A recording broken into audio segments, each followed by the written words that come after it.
नमस्कार, स्वागत आहे तुमचे आपल्या मम्मीज कोल्हापुरी किचनमध्ये।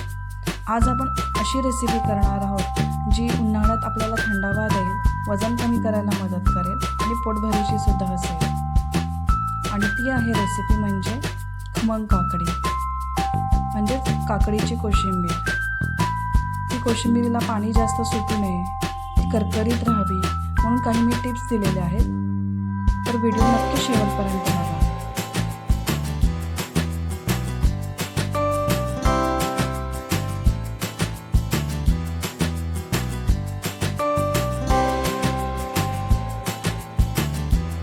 चला तर मग सुरू करूया। त्यासाठी आपल्याला काकडी 1/2 किलो लागेल।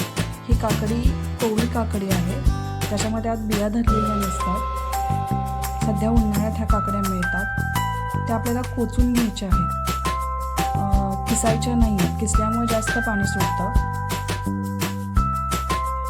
आता ह्याला 1 टीस्पून तूप लावायचं आहे। तुपामुळे काकडीला पाणी सुटत नाही आणि काकडी बाधत पण नाही। ते तूप व्यवस्थित मिक्स करून घ्या।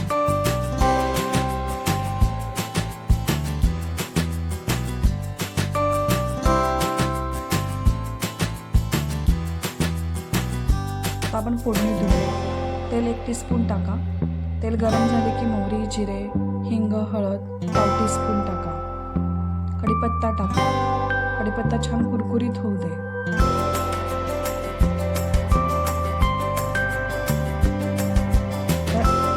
मिरच्या मी बारीक कट करून टाकलेल्या आहेत, त्याही थोड्या व्यवस्थित परतवून घ्या।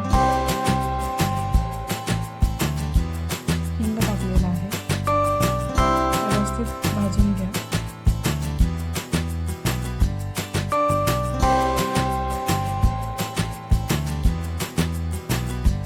आता ही फोडणी थंड होईपर्यंत आपण बाकीचे जिन्नस मिक्स करून घ्या। चवीनुसार मीठ घाला। चवीनुसार साखर घाला। साखर थोडीशी जास्त घातली कारण गोडसर कोशिंबीर छान लागते। बारीक कट करून टोमॅटो टाका। भरपूर कोथिंबीर टाका।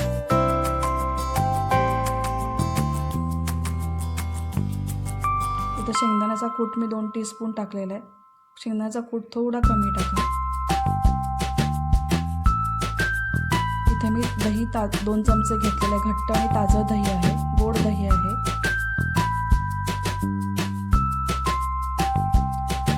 दही पातळ असेल तरी सुद्धा काकडीला पाणी सुटतं। आता ही फोडणी मिक्स करून घ्या व्यवस्थित।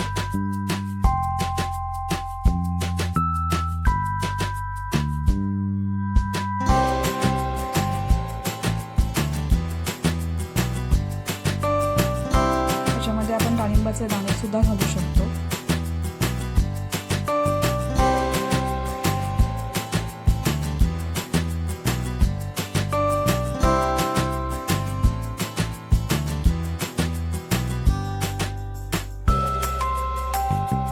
कोथिंबीर घाला।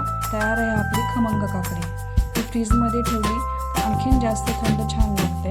जर ही रेसिपी आवडली असेल तर लाईक करा, शेअर करा आणि कमेंट करायला विसरू नका। परत भेटूया अशाच नवीन रेसिपीसहित। तोपर्यंत मस्त खा, मस्त राहा।